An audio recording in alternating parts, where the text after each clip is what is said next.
So I moved here in the fall of 21. In March, it was just a regular annual mammogram. My grandmother had breast cancer, so I wasn't necessarily at high risk, but I was pretty adamant to get it done every year.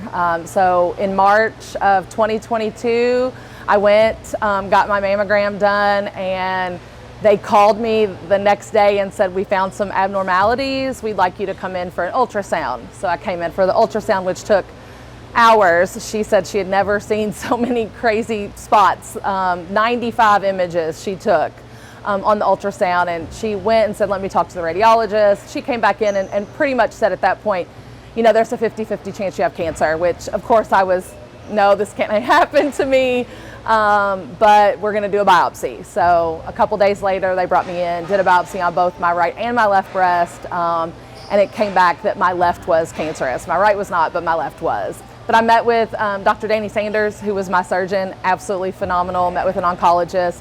At the cancer center, they have a breast cancer coordinator person, and she really kind of calmed me down a lot. I was ER positive, PR positive, but HER2 negative. So apparently that is good in the cancer sense, in that it wasn't fast growing. And so it was very small and it was slow growing. So. And I had had a mammogram the year before, so I knew that, you know, it hadn't been 10 years since I'd had one, so I was thankful for that. My family is what keeps me going every day. You know, my husband, my parents, and my daughter, I have 2 grandsons. It's just, that's what makes everything, that's what makes you push through anything. But my treatment plan, we discussed it a lot because he believed he could have clear margins, but it was a little bit low. They have like a quadrant kind of thing, and it was a little bit lower than what he wanted it to be. That's Dr. Sanders. And so we did some pre-surgery treatments, in the sense that they put me on hormone blockers. So I started on hormone blockers right away that tried to decrease the tumor. And it actually worked. He said it was tremendous. He couldn't believe how much it worked. So that was we started those probably April, and then in August, on August 8th, I had my surgery. I had a lumpectomy. I asked about a mastectomy and whether I should have a double and just get rid of everything. And I guess in the last 5 years, research has changed a lot, saying that survival rate doesn't change between a lumpectomy and a mastectomy. So I was like, if I can keep him, I would love to. You know, that's just a female thing. I think, you know, just, you know, like I didn't want to lose my hair. I mean, I know that's, you know, kind of lame, but that's what I was thinking of. And so when he told me that he thought he could do what he needed with the lumpectomy, I chose that. So we did the lumpectomy, and he removed that. They also did, at the same time, a breast reduction on the right side so that they would match. So that was, you know, again, women, like, you know, it's scary to think about being so disfigured.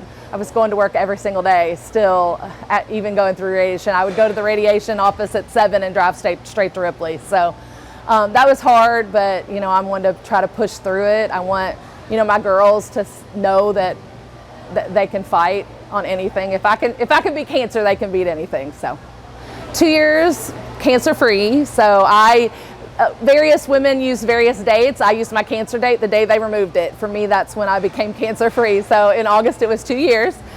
Get a mammogram, saved my life. I mean, that's bottom line.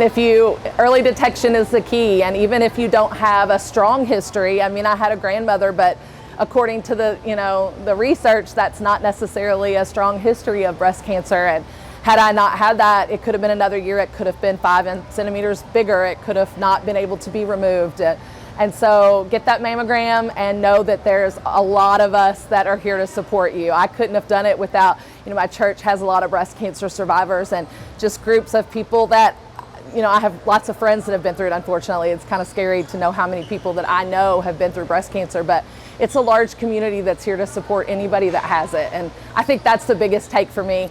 Get your mammogram, know that we're here to support you.